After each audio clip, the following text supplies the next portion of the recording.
इस दुनिया में, खासकर इस देश में 95% लोग उस चीज के बारे में सोचते हैं जो उनके हाथ में है ही नहीं। सर, मुसीबत आती है परिवर्तन करने के लिए। यह मुसीबत का बहुत बड़ा पहलू है सर। मतलब जीवन में कहीं भी संघर्ष खत्म नहीं होता। हम किसी भी घटना पर तुरंत निर्णय ले लेते हैं। आपको भगवान के निर्णय के बारे में क्या पता सर? सर, हर मुसीबत कुछ जीवन में परिवर्तन करने के लिए आती है सर।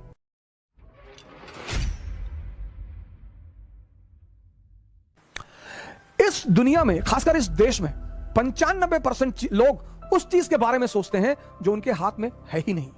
क्या? फल। सर, आपको पता ही नहीं कल क्या होने जा रहा है। तो जब हमें कल का पता ही नहीं तो हम आज में रहें।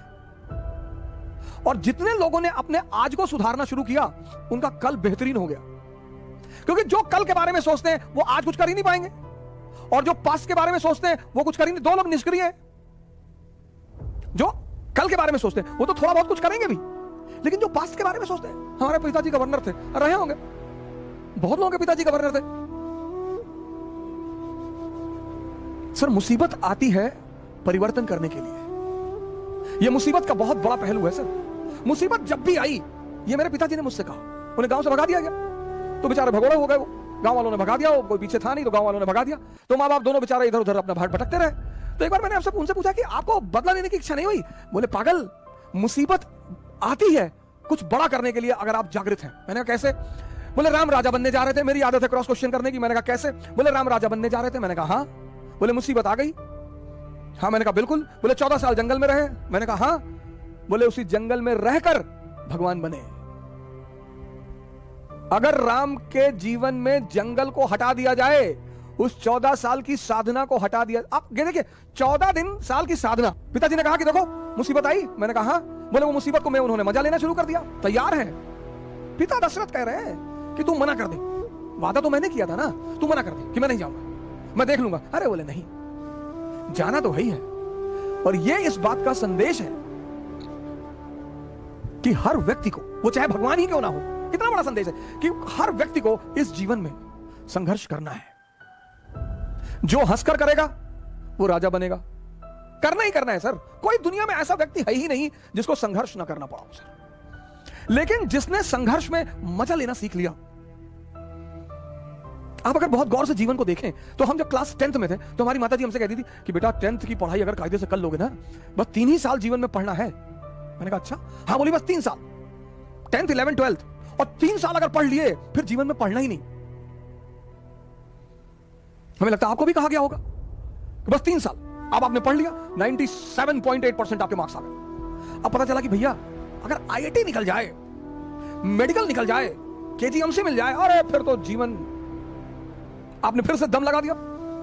IIT भी निकल गया। अब जब आप IIT से निकल आए तो फिर एक और बवाल हो गया। आपके मोहल्ले का एक लड़का IAS हो गया। पूरा खानदान में पूरा खानदान को दहेज में BMW मिल गई। 10 करोड़ कैश मिल गया। अब आपके पिताजी फिर आपकी तरफ पलटे कि तुम तो वैसे भी इस परिवार के चंगेज खान हो, तुम्हें किस बात का डर? तुमने कहा हाँ, चंगेज खान तो मैं हूं। हाँ। बोले, जब ये मामूली सा ये सिंह साहब का लड़का अगर IAS बन सका, तुम्हारे लिए क्या है? तुमने कहा बिल्कुल हमारे लिए क्या है। और तुमने जोरा डंडा उठाया और बाबूजी का पैर छुआ कि बाबूजी चल रहे हैं, अब दिल्ली फतेह करके जाएंगे। चलो फिर IAS बन गए, फिर बन गए। आप देखो जिंदगी में कहीं भी संघर्ष खत्म नहीं हो रहा है, रूप बदलते जा रहे हैं। रूप कहीं भी संघर्ष फिर यह हुआ कि भाई IAS बन गए, अब चलो शादी हो गई, मजा आएगा। फिर एक धोखा आ गया, मजा आएगा, भाई शादी हो गई। फिर 6-7 महीने अपना आनंदित हुए, घूमे टहले, और बड़ी बधाइयां आई, और ये आया और वो आया। फिर बच्चे हो गए, फिर एक नया संघर्ष शुरू हो गया।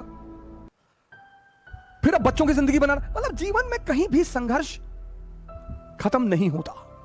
तो जब संघर्ष खत्म नहीं होता तो क्यों ना मजा लेके संघर्ष किया जाए। और जितने लोगों ने मजा लेके संघर्ष किया उन्होंने इस दुनिया पर राज किया, राम को भगवान बना दिया। मुसीबत, अगर आप जागृत हैं, एक आदमी था चाइना में, उसके पास एक बड़ा जबरदस्त घोड़ा था। कैसे? जो व्यक्ति जागृत होता है उसका मुसीबत कुछ नहीं कर पाती। बहुत बड़ा नियम है जागृति सर, होश में रहना बहुत बड़ा नियम है। तो चीन में एक आदमी था किसी गांव में, उसके पास एक बड़ा नायाब घोड़ा था, बहुत नायाब, मतलब हवा से ज्यादा स्पीड थी घोड़े की। तो उस देश के राजा ने उस आदमी को बुलाया, कहा तुम अपना घोड़ा मुझे दे दो, तुमको मैं मुंह मांगी कीमत दूंगा। उस आदमी ने कहा कि सरकार घोड़ा तो ना बेचेंगे। अरे लोगों ने समझाया कि पागल हो, तुम क्या करोगे घोड़े का, और इतना पैसा राजा तुमको दे रहा, भेज दो। अरे उसने कहा यार तुम लोग क्यों मेरे पीछे पड़े हो, जाओ अपना काम करो, हम नहीं फायदा ले रहे ना, जाओ। एक दिन क्या हुआ, घोड़ा भाग गया। अब जब घोड़ा भाग गया तो गांव के लोग आए, हंसने लगे, कहीं देखा हम तुमसे पहले ही कहते थे, तुम समझे नहीं रहते हमारी बात को। अरे उसने कहा बड़ा भाई घटना सिर्फ इतनी है कि घोड़ा भाग गया है, बस, इसमें ज्यादा चिंता करने की बात नहीं है। वो चला गया तो चला गया, मैं क्या करूं। जी पागल, तुम्हारा नुकसान हो गया? बोले कोई नुकसान नहीं हुआ। 10-15 दिन बीता, एक दिन घोड़ा वापस आ गया और अपने साथ 20 घोड़े और लाया अपनी तरह के। गांव वाले फिर आए, कहीं बेटा तुम बहुत चालाक आदमी हो, तुमको पता था कि कुछ कांड करने गया है ये, बड़ा बढ़िया यार, तुम तो बड़े फायदे में हो यार, पहले तो अकेले था अब तो 20 ले आया। उन्होंने कहा यार तुम लोग राय देने क्यों चले आते हो यार बार बार। अरे घोड़ा चला गया था, आ गया, अपने साथ 20 घोड़ा और ले आया, घटना बस इतनी है, इसमें बहुत ज्यादा खुशी होने की कोई बात नहीं। पड़ोसी राज्य ने उस रात पर हमला कर दिया। अब वो जो 9 घोड़े आए थे उसमें से एक घोड़े को इस किसान का बेटा ट्रेन कर रहा था, घोड़े से गिरा, उसका दोनों पैर टूट गया। गांव वाले फिर आए, ये बड़ा बुरा हुआ यार, बताओ तुम्हारे लड़के का दोनों पैर ही टूट गया। बोले यार तुम लोग शांत नहीं रह सकते हो, अपना निर्णय अपने पास नहीं रख सकते हो। ठीक है यार, पैर टूट गया, देखेंगे, भगवान कुछ करना चाहता होगा, अच्छी बात है, जाने दो। उसी वक्त पड़ोसी राज्य ने इस राज्य पर हमला कर दिया। गांव के जितने भी जवान लड़के थे सब सेना में बुला लिए गए, सिर्फ किसान का बेटा बचा, क्योंकि उसके पैर टूटे हुए थे। हम किसी भी घटना पर तुरंत निर्णय ले लेते हैं। आपको भगवान के निर्णय के बारे में क्या पता सर? सर हर मुसीबत कुछ जीवन में परिवर्तन करने के लिए आती है सर, अगर आप जागृत हैं तो। क्योंकि पिताजी कहते थे कि बेटा हम तो मध्यम वर्ग के लोग हैं, हमारे पास खोने को कुछ नहीं है। ये हमारे पिताजी हमसे हमेशा कहते थे कि हम तो बेटा मध्यम वर्ग के लोग, हम कौन सा मुगल खानदान के लोग हैं। तो तुम ये कभी मत सोचना कि तुम हारोगे तो बेइज्जती हो जाएगी। तुम अकबर के बेटे थोड़े हो, तुम तो एक डाकखाना के बाबू के बेटे हो। तो तुम्हारे हारने से तुम्हारी बेइज्जती तो कभी होगी ही नहीं। तारीफ कुछ लोग जरूर करेंगे कि फलाने का लड़का लड़ाई किया। आपको क्या डरने की जरूरत है सर? आप क्यों सोचते हैं मेरी बेइज्जती होने दो सर, कि लोग मेरे ऊपर हंसेंगे। लोग सिर्फ मुर्दे पर नहीं हंसते, जो जिंदा है उस पर तो लोग हंसेंगे ही सर। अगर लोग आपके ऊपर हंस रहे हैं इसका मतलब आप जिंदा हैं। अगर लोग आपको पीठ पीछे गाली दे रहे हैं इसका मतलब आपने चमकना शुरू कर दिया है। अगर लोग आपकी आलोचना कर रहे हैं तो आप कहीं बहुत आगे बढ़ रहे हैं सर। ये सब दिशा सूचक यंत्र हैं, गाली, आलोचना।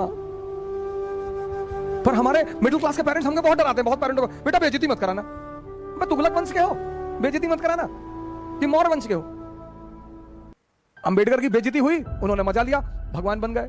गांधी की बेइज्जती हुई, उन्होंने मजा लिया, भगवान बन गए। चाणक्य की बेइज्जती हुई, मजा लिया, भगवान बन गए। बेइज्जती तो बहुत जरूरी चीज है सर जीवन में। वो ऑक्सीजन पैदा करती है, ऑक्सीजन, जज्बा, टेम्परामेंट। बेइज्जती बहुत जरूरी है सर, डरने की कोई बात नहीं। जय हिंद।